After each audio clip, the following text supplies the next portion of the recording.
Well, hello, everybody. I'm Rick Dancer. Welcome to Get Real with Rick Dancer. And oh, if you live in Oregon, we're going to really make you mad tonight.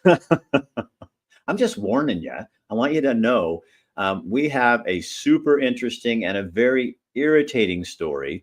You know how careful Oregon says that it is in dealing with farmland? Like, if you have number one farmland, there is no way in hell you could put a motorhome or anything on it. Well, but you can put a solar farm. Oh, I guess because it's natural. We're going to find out all the details about this, but there's some neighbors up in one of my favorite areas of Oregon, out near Brownsville. It's Gap Road, and you may not be familiar with it, but if you're a bike rider, you are.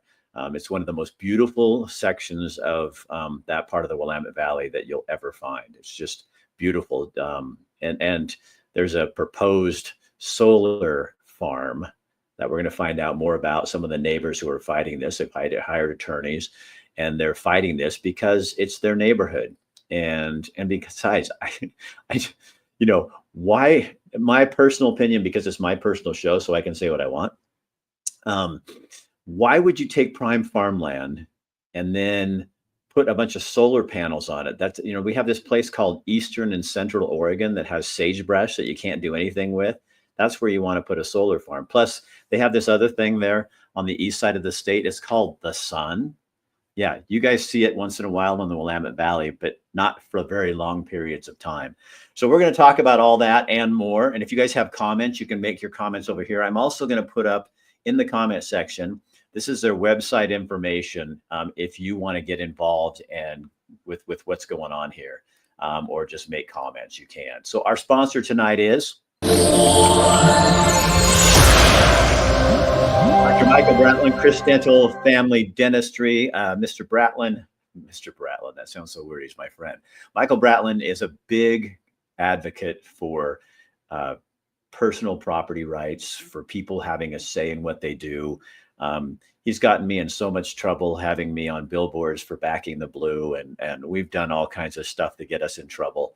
And he loves sponsoring our show because it's important that we all have conversations and that we have a media that listens to us in a place that we can present things. So now I'm going to bring on our guests. I'm going to wait till Terry sits down, and but we'll bring on Troy and David, and you guys are here.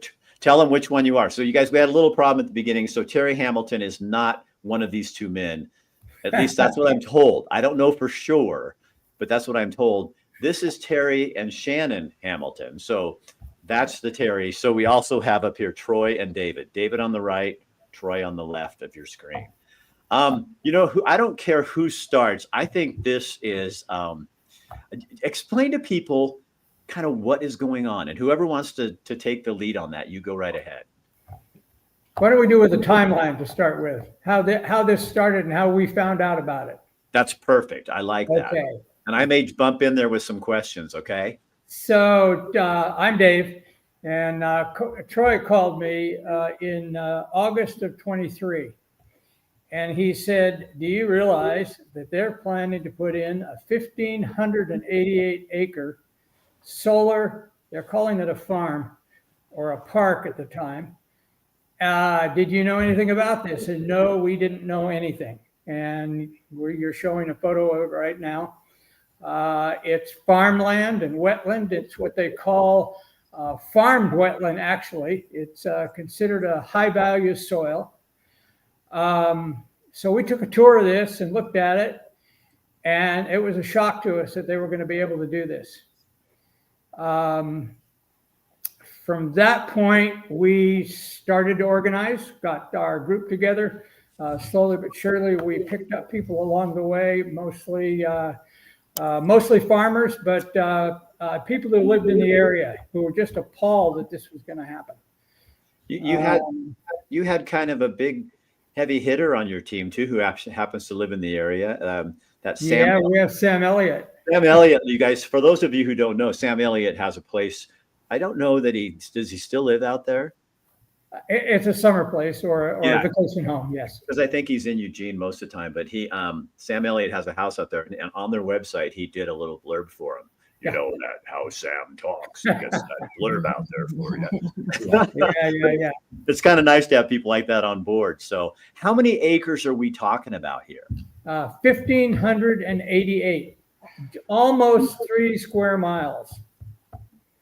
And it's 3 square miles, but it actually stretches out for over 4 square miles, or 4 miles, as the crow flies. And again, this is all in a seasonal wetland that has tens of thousands of migrating waterfowl and other birds through it, plus all kinds of other game.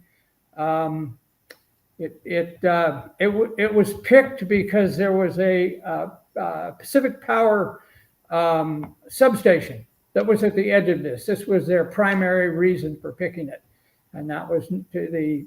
And by the way, this is a South Korean company, Hanwha Qcell. And they own 600 acres of it. Yes, they're an acquaintance or a. No, that's not accurate. So, Okay. so there's a South Korean firm that has the property, but it's not their. It's not a subsidiary of Hanwha Qcell. Okay. So they're involved. Are they behind the project? Are they the ones that are putting this together? Or this is also with local farmers and other landowners? Hanwha Qcell is behind it. They're the ones that are going to get the tax credit. They're the ones that are putting this together. They have a subsidiary that puts these solar panels together. I believe it's in Georgia, if I'm not mistaken. And then what are they going to do with this? Is this including sheep and farm and anything like that? Yeah, only if you want to stretch the truth a bit. Yeah, they like to promote it as an agrivoltaic, where they would have farming combined with the solar panels or the solar generating panels. That's a pipe dream. They're doing some tests on it now, but so far it really does not look like it's a viable opportunity. So Troy, why are you so concerned about this? Well, first of all, Rick, and thanks for having us on today, by the welcome. way. We really appreciate the opportunity. But the largest concern is, as of 2022, the state of Oregon has lost 660,000 acres of farmland, all different soil types, obviously. And when I heard that they were going to do this, I looked at the area that's currently all farmed. It's all currently either annual ryegrass or fescue, and it was quite concerning in that avenue that they're going to lease this land for 35 years. They're going to put solar panels out there, what I refer to as an industrial solar facility. Absolutely. And take all this farmland out of production. Additionally, as they do this type of work, there is a bond put in place for remediating. ODOE requires now a bond to remediate the property after, should the Qcell goes bankrupt or should they decide that it isn't a profitable proposition for them. They're gonna take the bond, they remediate take away all the equipment, all the batteries, all the fencing, etc. But then they leave the soils the way they've left them, and it's going to destroy that soil. And I'm concerned, ultimately, long term, that farmland is going to be not useful. They won't be able to remediate those soil. Not even the most talented farmer will be able to bring those soils back into useful production. So woman named there's Jennifer on here, and she says they took a whole corner of her tiny town and cut down all the trees, and the town got none of the power.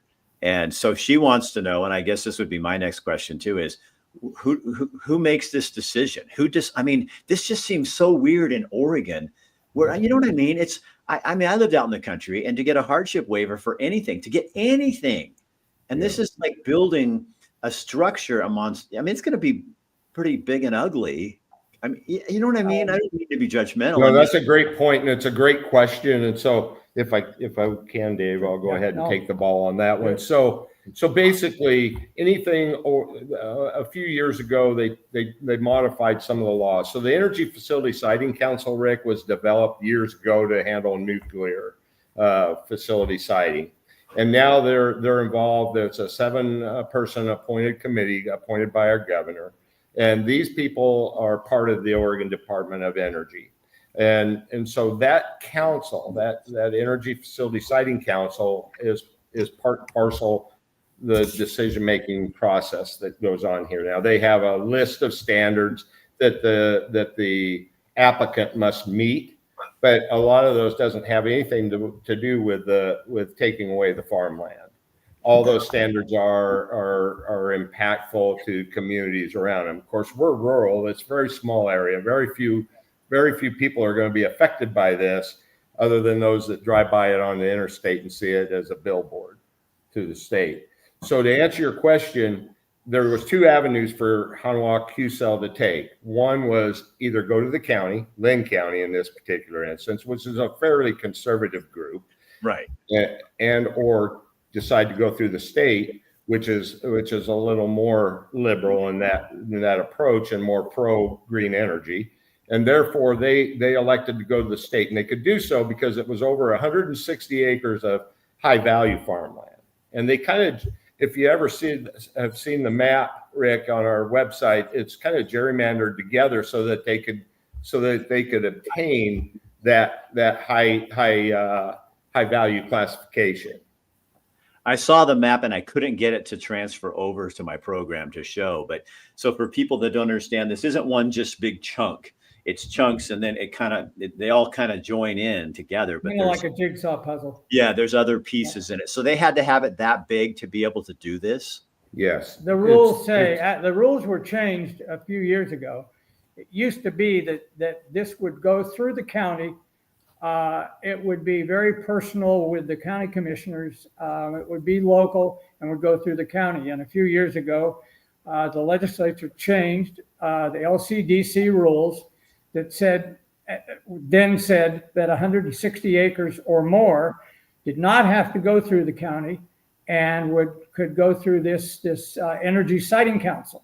Now, understanding that the Siting Council is all appointed, as Troy said, it's most of them were appointed by Governor Brown. I believe there's one new one that's been appointed since then, but they were appointed by Governor Brown, not elected. And by going through the Siting Council, the other thing in regard to the Siting Council, our understanding is that they have not turned down one single project. Every project that's come before them, they have passed, regardless of what the negative comments were on it. Oh, that sounds kind of like the forestry board with their new rules with the HCP to protect the spotted owl. It's all and they wait a minute. It does. They were all appointed by Governor Brown too. Come to think of it. That is just so weird. Oh my gosh, what is that about? So Terry and Shannon, what's your involvement in all of this? I mean, you guys are sitting here being very patient, but you guys live near this site as well, right? Yeah, we're directly above it, and our view will be, well, we'll see 90% of the solar farm, I guess. So experiment. I call it an experiment. Yeah, you call it an experiment because the huge batteries that it takes to do that. And we had an incident a year and a half ago with fire on our property, and there's so many concerns from water, how much water it'll take to keep the panels clean and keep the dust and pollen off of them. There's so many things that they haven't answered for us. And they don't actually have to answer it because they can change their minds as they go through the whole process. They don't have to give this is what we're going to do. It's going to be, well, this is what we were going to do, but now we've changed to this, and there will be no say in it. I think the big concern to me would be, and I know this is for you guys too, is this value on the farmland. If we're losing farmland like crazy in this country, and in Oregon, that's a that's a rare jewel in the Willamette Valley right there. And how successful is solar going to be in the Willamette Valley? I'm laughing because I'm in eastern Montana where we have sun every day, and all my friends are telling me how, oh, it's been raining for 4 weeks, you know what I mean? But it's like it just seems like a stupid idea to put something like that on prime farmland that should be. I mean, we have groups. Is 1,000 Friends of Oregon, are they with you guys too? Because this seems like something right up their alley. Absolutely. Yeah, In fact, 1,000 Friends of Oregon are very supportive, and they're helping us with some legislation right now to change some of the rules for the Energy Facility Siting Council. Whether we gain traction on that this year or not, I'm not sure. The legislation is pretty busy. Our legislators are pretty busy this year. But we're still trying to get some traction on a House Bill 3422, which doesn't have anything to do, Rick, with this particular project, but it will have it will change that ruling that the Energy Facility Siting Councils would be required to consider alternate analysis for alternate locations if they want to place on exclusive farm use land. I bet this wouldn't be approved if it was a little nuclear facility, huh?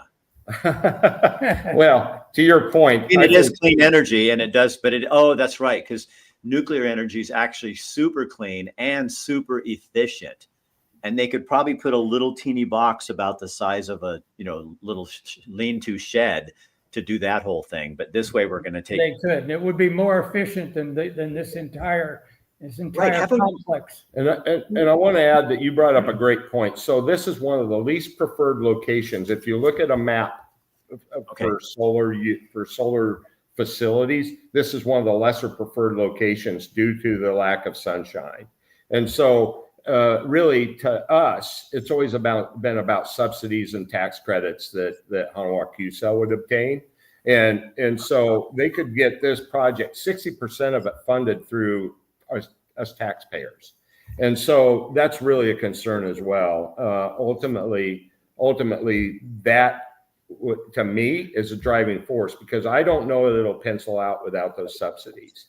So the taxpayer of Oregon subsidizes this solar plant that's being put in or proposed to be put in a place that is one of the least preferable in terms of possible success because of the lack of sun. Plus, you're taking away farmland. I don't know what you guys are upset about. I see no problems with any of this.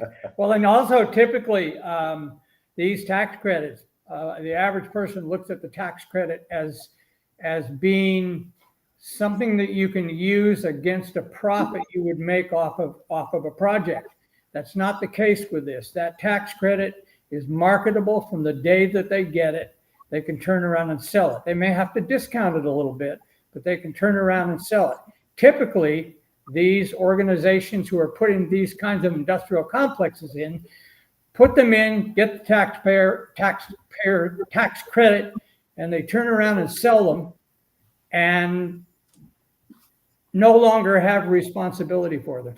And just to add one other thing in regard to to this bond that they would put up to supposedly be able to put this back into farmland. The types of soils in this, there's 3 types: Pashaw, Aubrig, and Dayton soils. They have a small 4 or 5, 6 inches of topsoil with a lot of clay in it and blue clay underneath. And this, right after going through and putting this complex in, it's a major construction project. They'll mix this clay and this topsoil. They'll never be able to remove that. They'll never be able to put it back into farmable land. That is just so. Don't you just kind of scratch your head sometimes and go, especially in Oregon, we're so it's so supposedly environmentally minded, and so many things happen that some of us scratch our heads and say, well, that seems a little overboard. But here is something that. I think there's this fascination with solar because it seems so clean, but it's not efficient in Oregon. I mean, it's not dependable. It's like wind power. You can't depend on it. You need a source that's consistent. And if they have to give tax credits in order to make this thing work, that seems like it's a big red flag saying this probably isn't going to work. Yep. Well, they rationalize it by saying that These tax credits are allowing them to learn how to develop good solar panels and good solar arrays. So And they will move on and be better in the future and more efficient. wouldn't that be better done in the sagebrush tundra of central and eastern Oregon? You would think where so. they actually have solar power, you know? We want to be a little careful with this too, because Eastern Oregon folks don't want these things either. I know they're going to call. I'm going to get emails. So they're going to call you and tell you, why don't we put them in Montana? Right. And so that's the challenge, right? We're all being force fed to believe that this is the next generation of power, but it's not. It's very short-sighted and very limited. It's the flavor of the month is what I like to call it. And so that's the biggest concern that we have. You asked about what our concerns are. There's a ton more concerns that go along with this thing. I mean, there's wildlife impacts, elk, deer, geese, ducks, turkeys, and the street corn lark is a threatened species. We have raptors that hunt this area, that use it for forage. It's a beautiful area, and why we would turn this into an industrial facility and make it an industrial facility for the next generation, it's just beyond me. Well, it's a misconception also that we get the power. We don't even get the power coming out of it. It goes into the grid, and it may go to California, or it may go to Montana, or it may go to Idaho. So why are we giving up our EFU prime land for that? Tom McCall, well, there was a short story, an Oregon story, that's really a good short film to watch. And it talks about Tom McCall and all he did to protect Oregon, the beaches, the farmland, everything. He'd be rolling in his grave. I mean, it's unfathomable to me how this can be happening. Here's a comment. If we let this happen, go ahead, Shannon. You're here to talk. Well, my fear is that if this goes through on our EFU land in Oregon, they can literally put it anywhere. Yeah. I mean, it's going to set a precedent. So everybody needs to really take this seriously and get involved with our cause, because it'll set a precedence for the entire state. And particularly the Willamette Valley. There's one of our comments is Ron says, at the same time, they drained Green Peter Reservoir, so it will not generate power during the winter when it's needed the most. Yeah. It's hard to explain and figure this stuff out when you go, it doesn't make sense. We're ripping out dams and doing this kind of stuff. They're even talking about on the Columbia, there's some deal that the Biden administration made with the state of Oregon. I think it was Brown at the time, and the tribes to rip out another dam. And if that happens, it's going to cost, people just, we need to really be thinking about all of the ramifications of the things we do. Because it seems like we think about it too late. If you don't take care of a forest, it burns and then it goes away and then it's gone. So you protect land for the spotted owl. And then we have a horrible fire over Labor Day 4 years ago, and it destroys all the habitat for the owl that we tried to save. So we caused the very problem that we saved. And you're going to cause another problem here with that farmland, it seems to me. So what do you do? So Terry and Shannon, how much is this all? You guys have had to hire attorneys and people. And I mean, this isn't like just something that people, you know what I mean? It's a lot of money. I can't hear it. Yes. You're breaking up. We can't. It's just pausing. Okay. So I'll answer for them, Rick, if that's okay. Yeah, you go right ahead. Having a bit of a transmission issue, but so at Friends of Gap Road, we hired an attorney. We've done a lot of advertising. We're on Facebook. We're on web.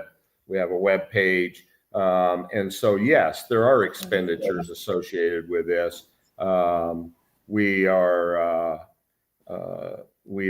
not asking a lot of people. It's not something that's our MO, but we have had a number of donations from friends and participants, and we're very grateful for that. and it helps pay some of the bills. Yes. So how do little places like Brownsville and Albany, and I mean, Albany's not small, but are people there aware of this and understand what's going on? Absolutely. Troy's given presentations to all of the local communities, cities around, and we have absolutely every one of them, Harrisburg, Brownsville, and our commissioners all back Brenza Gap Road and our aim. So tell people what the next thing is, like, because somebody earlier, I think it was Jennifer, she said, Tell them what the next thing. how do you protest this? How do you stop it? What's the next step, and who has the final say? Yeah, so in March of last year, I'll just call them QCell. Just keep it short. QCell registered a notice of intent with the Oregon Department of Energy. The next step of the process, they received a project order. Interesting enough, at that public comment period was held in Brownsville City Hall. We filled that City Hall with public comments. 99% of them were negative, and wanted to protect our farmland. There was standing room only. People were lined out the door for this notice of intent. It took ODOE by surprise. They had to start the meeting an hour earlier. The meeting went for 4 hours, and I don't think everybody had a chance to speak. So ultimately, the next step of the process, to answer your question, is we're waiting for QCell to file an application. Once that application is filed with ODOE, let me step back. They were issued a project order by ODOE after the public comment period. So they've received a project order. Now they're able to file an application. Then once they file that application, there'll be another public comment period. That's when we're asking people to really get involved. Right now, it's a lot of wait and see as to whether they file that application. They have until May 18th, Rick, to file that application this year. It's been pretty quiet. We don't know what's going on. We don't know what to expect. So you guys. Oh, when Steve is asking, he's here in Montana, but he's from Oregon too, so I know him. Steve, where this is right in your old neighborhood.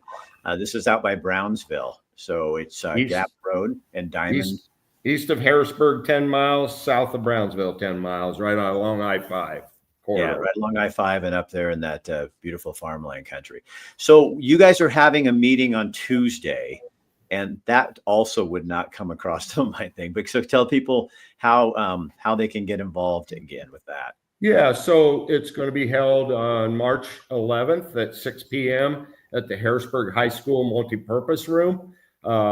It's an educational, our intent here is to not rail against Muddy Creek Energy Park. It is to just inform people. Our last two town halls, we kind of pumped up the forces and got everybody a little amped up. But this one is strictly educational to talk about the impacts to our farmland, our impacts to our water systems, and to talk about wetlands. And so there'll be 3 speakers. Mr. Jim Johnson, just recently retired from the Oregon Department of Agriculture, is now with Thousand Friends of Oregon. He'll be speaking. He's very informed, amazingly informed, a very, very well-spoken individual. And then Mr. David Neal, who is our regional conservation water manager. And then our friend Dave here will be speaking to the wetlands classification. And so we'll do a little presentation about a status as to where we see how things are right now at the end, and then a few questions, and that'll be it. So a couple hours, 6 to 8.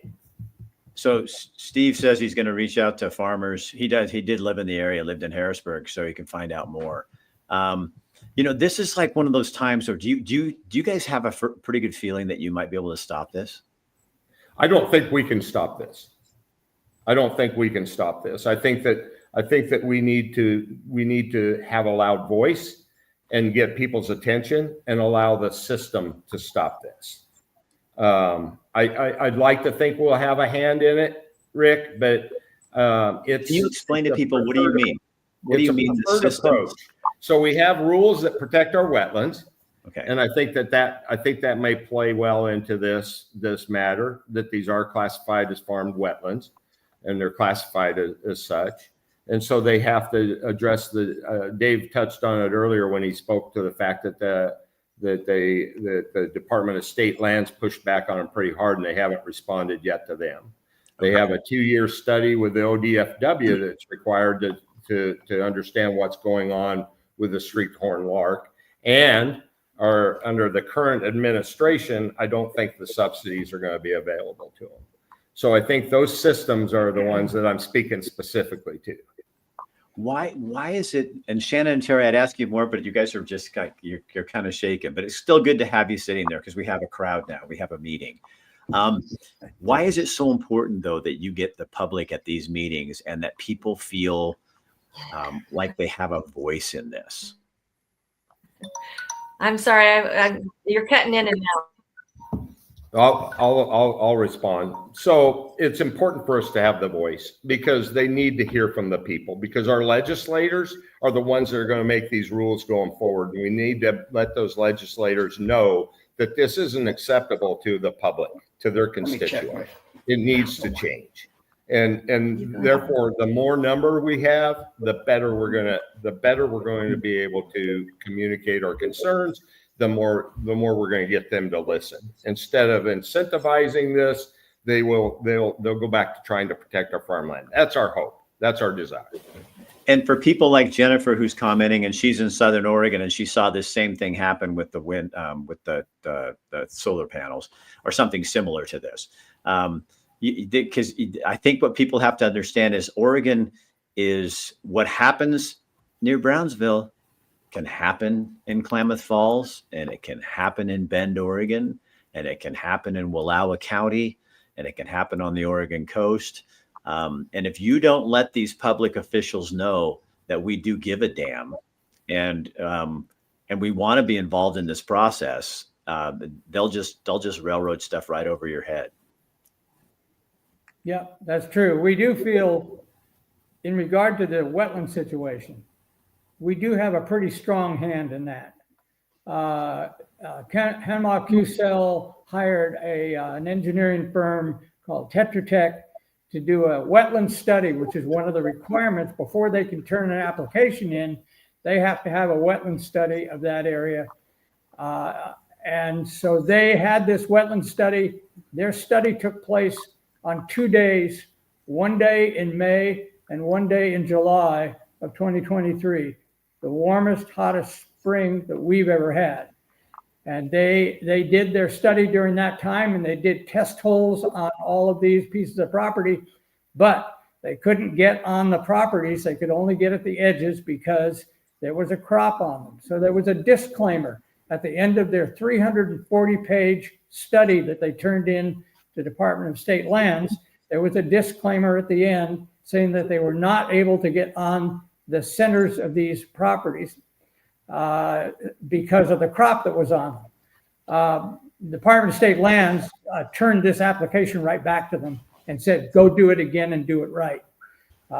They managed to come up with 80 acres of wetland out of the entire, and we know that this is all wetland. It's farmed wetland. Yeah, if you go back to the pictures that you showed earlier, Rick, you'll see that it's wetland. So, okay, go ahead, Terry. What do you want to say? Well, the connection that we had there you are. was pretty Fine. bad. I saw you come in. So Came in Shannon, here tell Shannon if she wants to come in there too, that's fine. If you guys got Right. tell me, add to the conversation. We'll be right back. He's going. They're frozen downstairs. So on this meeting, is this really just to educate the public and to let the state know that you've got to you know, because I think people don't understand that writing letters, getting involved, doing stuff like that, it does matter. I mean, you got a whole group of people saying that it does matter. Yes. Oh no, you're okay. Just here where you're at. Yeah, it does matter, and that's the point. That's the point of the voice, Rick. Is is to have, when if they do file an application, to have as loud a voice as we possibly can. I had an opportunity to talk to the gentleman that oversees the ODOE for siting, and I told him he better plan on renting out a gymnasium, because if he thought Brownsville was busy, he's gonna see a lot more faces at this next meeting. Because you guys have a lot of old time Oregonian farmers out there too. Yeah. You know, We do. Although what part of what QCell did was to contact a lot of absentee owners. And so the majority of the leases that were signed, and again, they did this, we found out in August of 23, and they've been working on this for over a year and had signed these leases, but it was mostly absentee owners that they signed with. huh? So Terry and Shannon, how do your neighbors feel? They're all upset, just like everybody else that's in the area. They're afraid for their property values. They're afraid for the water contamination. They want to drill a well that pulls out 20,000 gallons or What? yeah, just so they can wash the solar panels. And so all that runoff goes into the soil, and everybody's wells are connected to those soils. And so everybody's pretty upset about the possibility of having contaminants now in their soil, or forever chemicals. That's the big push now for all these people getting rid of the forever chemicals. Well, there's going to be a bunch of that going around. So it's going to be a real problem. And I think there's at least 65 homes on Mount Tom. That Oh, and that's right under Mount Tom. right. Yeah. There are neighbors to the south. So yes. And the only people that are for this are people that don't have a dog in the race. Huh. That is just so interesting. So, because when they wash those panels, they don't just spray them with water. Well, I'm sure there's going to be some sort of a soap or something to keep the panels as clean as possible, as long as possible. It won't be just water. So we talk a lot about all the other impacts, Rick, and these panels are on 1,588 acres. All this drains into Little Muddy drains into the Big Muddy into the Willamette. All that's a concern as well. And so, I think I liken it to asbestos. Back in the day, it was a godsend, asbestos was. Well, now we know better, right? So these forever chemicals we're talking about, we don't know what we haven't been told or educated on. And I'm concerned about down the line, a lot of silica in these panels. And it's a real concern of ours that ultimately these forever chemicals, the state of Oregon doesn't currently have an end of life policy for these panels. So there's a ton of other issues that crop up when we talk about these things. The first and foremost is the farmland. But then we were just kind of talking around it with the neighbors. It's going to devalue properties of other farm properties next to it, as well as the properties of folks that live here around it. Matt Kendall says, can the EPA step in and make requirements to keep the chemicals out? Do you know? Yeah, well, we've contacted the EPA. We haven't had a lot of response back from them. We haven't, but we do have a new EPA. Yeah. You do have a new boss in charge. So there's, he just put out an executive order for the timber industry to get things moving again in the timber industry. So I think it is kind of, I'll get political here. It is kind of interesting. We have Trump coming in and he's like paying more attention to how to manage our forests and, stuff like this. I find that very interesting. I'm quite biased on that, but hey, it's very interesting. So what do you guys, for this meeting, give them a time, give them one more time, like when it is, where it is, the time and all that stuff. So the meeting is next Tuesday, March 11th at 6 p.m., Harrisburg High School in Harrisburg, Oregon. And what is the life expectancy of the panels, cost versus benefit? They claim they'll get 35 years out of these panels. We see where they've taken down facilities just recently that were only 10 years old. Okay. They And then the benefit, you know, I don't go there. I just can't get my head wrapped around. I can't remember what they claim how much 3.8 is what it provides to the grid. And like we talked about earlier, the grid's like water. It goes to wherever the demand is. Matt wants to know, do you have a web? Oh yeah, Matt, here, I'll put it back up again. So you guys, here's the website and how you can get more information. friendsofgaproad.com. And Matt's a realtor in Eugene, so that's probably why he's thinking what's going on here. So is there anything we haven't talked about that my audience should understand? No, only that we do hit both sides of the aisle. Thousand Friends of Oregon, the most liberal group, you know, on that particular front, and we farmers who are probably the most conservative group. But we are friends of both sides of the aisle. So these are, it's kind of cool that you guys, I love that Friends of Oregon is coming in, because it's like, you know, this is an Oregon issue. It's not a Democrat or Republican issue. Exactly. It's an Oregon issue. And Shannon hit on it earlier, Rick, and I think this is really important to emphasize is Oregon's beautiful because of the rules that were put in place in 1973 by Senator McPherson and Governor Tom McCall of preserving our farmland, of preserving our beaches, and preserving our forests. If we allow this to continue, we won't have the same Oregon. We'll have Southern California before long. Yeah, and it's up to people, all of us, to kind of do that and make sure. And the bottom line is to keep Oregon, Oregon. Right. Be good stewards. And I know we've supported Timber Unity. We've been to Salem to help them, and we're just hoping that other groups, you know, we're just going to have to get our voices heard. Well, they let me post on their page, so I'll post this interview on there. And then also, have you been? I know you probably all four have, because you seem like you're Henri. But have you been involved with Henri? No, there's a group. I have not. We have not. Jennifer is a dear friend of mine. I will post this. She'll post this on their page. It's the Oregon Natural Resources and Industries, and they deal with stuff like all this. She's an awesome person. She's very connected. And I will also attach this to their page so that her people can see it, because they're all kinds of, they're farmers, they're timber people, all that kind of stuff. So we'll get the word out on that. You guys, good luck, and thank you for. I love when Oregonians fight for Oregonians. You know, yeah, you know. Don't you think? Don't you think? But you guys, don't you think we're kind of learning that?